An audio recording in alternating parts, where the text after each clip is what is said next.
In the last episode I released on ancient Egypt, we covered the invasion of the Hyksos.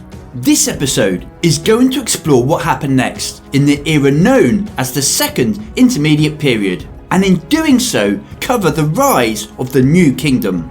At the beginning of the Second Intermediate Period, at around the mid-1600s BC, Egypt was divided. In the north, the Hyksos ruled supreme. They were a formidable power. We refer to the Hyksos dynasty as Dynasty 15, which comprised of about 6 kings and lasted about 110 years. They retained their own culture from their homeland in the Near East, worshipping their own gods such as Baal. They did, however, adopt the Egyptian god of the desert and storms, Set. The Hyksos capital at Avaris became a wealthy trading hub and enjoyed lucrative trading relations with the Near East and the Mediterranean. In the south, beyond the Egyptian border, there was the Kerma state, a powerful Nubian kingdom that had taken control of all the Egyptian-built military fortresses in the south. These fortresses acted as formidable defensive structures and strategic military bases. They prevented the Egyptians from launching devastating attacks into Nubia and allowed the Nubians to launch attacks of their own into Egypt. As well as this, they also gave the Nubians control of the lucrative gold mines found in that region. The Nubians used the Oasis desert routes to trade gold and other resources with their new Hyksos allies, and in doing so kept the Egyptians out of a very profitable trading network. Between these two powerful kingdoms, we have what remained of the Egyptian power base, and it was in a sorry state. In my last episode, we saw the Egyptian pharaohs of Dynasty 13 retreat to Thebes during the Hyksos takeover, and from there disappear from history. We also saw a new Dynasty 16 appear also in Thebes, and again the debate is still on as to who they actually were. A revamp of Dynasty 13? Canaanite rulers acting as a buffer state for the Hyksos? A new dynasty of Egyptian Theban rulers? Or who knows what? Whoever they were, at some point during the Second Intermediate Period, they also faded into the ashes of history. What is important, however, is that at some point during this period, yet another new dynasty appears, again at Thebes. Enter Dynasty 17, and these guys were definitely Theban Egyptian rulers. Records from this period are incomplete and confusing, but we are looking at about 10 rulers. Things do become more clearer towards the end of the dynasty, and the last few rulers embark on a war to regain dominance over Egypt. To begin with, however, this Egyptian kingdom was based around Thebes and the south. The Kenabend in this area was rich in agriculture, which probably explains why new dynasties keep popping up there in times of trouble. However, because the fortresses in the south were now occupied by the Nubians, these Theban rulers had to contend with Nubian attacks from the south. At around 1545 BC, the Pharaoh Seqenenre Tao takes the throne of Thebes, and his reign marks the beginning of Egypt's war against the Hyksos. Now, there is an account of how the war started. The Hyksos king, Apepi I, writes a letter to the pharaoh complaining that the hippos at Thebes, 500 miles away, are too loud and keep him up at night. Unfortunately, the rest of the story did not survive the ages, and to be honest, it sounds like a load of nonsense anyway. Whatever happened, however it began, Pharaoh Seqenenre Tao went to war. He launched a wave of military attacks north. However, Pharaoh Seqenenre Tao led his troops by example, and it was there in the thick of battle that he was brutally hacked down and died. His mummy reveals the degree of violence he suffered in his last moments, with multiple wounds from daggers, axes and spears. His reign was cut short after just 4 years. He was succeeded by his son Kamose. However, Pharaoh Kamose took a different approach to the war. Before dealing with the Hyksos, he thought it would be prudent to secure Egypt's southern border first. He feared that a Nubian attack from the south, whilst fighting the Hyksos in the north, would force him to face 2 armies on 2 fronts. So, in the second year of his reign, he led his forces south to retake the Buhen fortress. The fortress would act as a stronghold, creating a formidable defensive structure which would hold back the Nubians beyond the First Cataract. The problem was The fortress was currently giving this very advantage to the Nubians at the expense of the Egyptians. Despite this, however, it seems that Pharaoh Kamose took the fortress with ease. Within the ranks of the Nubian guard at Buhen fortress were a number of Egyptians who simply switched sides, opened the gates and allowed the fortress to be taken. Now, you might be wondering why the Nubians would leave Egyptians manning the walls of such an important stronghold.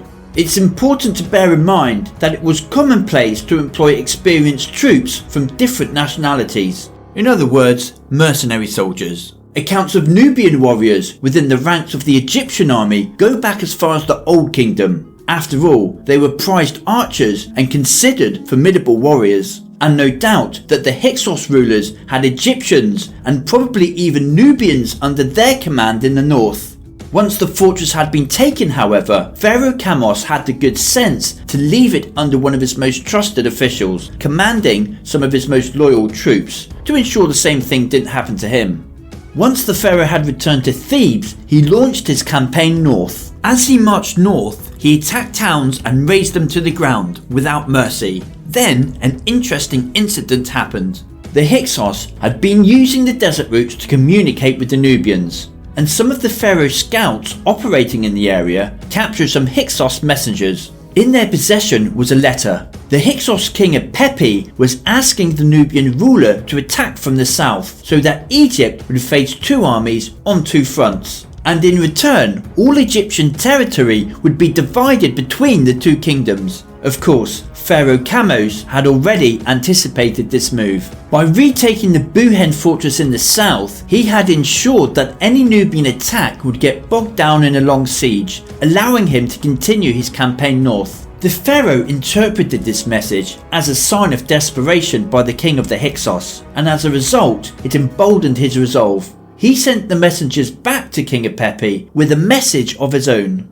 The Egyptian army went straight for the jugular and attacked the Hyksos capital of Avaris. If the Egyptian account is to be believed, the attack was brutal and devastating, describing how they returned to Thebes laden with plunder. However, I can't help but think there is a hint of propaganda here, because ultimately Kamose had failed his main objective, which was to take the city of Avaris and drive the Hyksos out of Egypt. And a few months later, disaster struck for the Egyptians once more when Pharaoh Ahmose died. We don't have an account of his death, so the circumstances remain unknown. But what we do know is that the throne went to his younger brother Ahmose, a boy too young to lead the army and effectively rule the kingdom. Pharaoh Ahmose is the first pharaoh of dynasty 18. This dynasty is, in my book, the most interesting dynasty in ancient Egypt's long history. Dynasty 18 includes some well-known pharaohs, including Queen Hatshepsut, the Queen Pharaoh, Akhenaten, the so-called heretic pharaoh, and probably the most famous pharaoh of them all, Tutankhamun.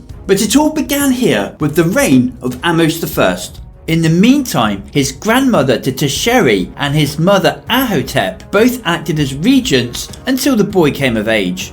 As for the war, the pharaoh was simply too young to continue the fight, and the Hyksos were either unable or unwilling to attack the Egyptians. Maybe Kamose's attack was effective after all.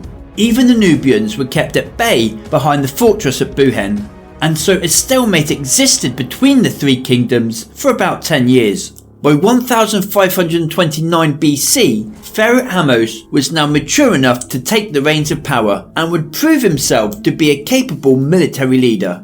It's worth noting that the earliest depictions of Egyptians using horse and war chariots come from this campaign, so we can be sure that by this time the Egyptians had caught up with the Hyksos when it comes to this new military advance. The accounts tell us that an Egyptian naval campaign laid siege to Avaris, whilst the pharaoh led his army on land. Ahmose marched north, capturing cities on the way, before launching a devastating attack on the Hyksos capital of Avaris. The city was sacked, and in doing so, Ahmose managed to reconquer Egypt. But the pharaoh didn't stop there. He led his forces across the border into modern-day Palestine, where he laid siege to the last Hyksos stronghold at Sharuhen.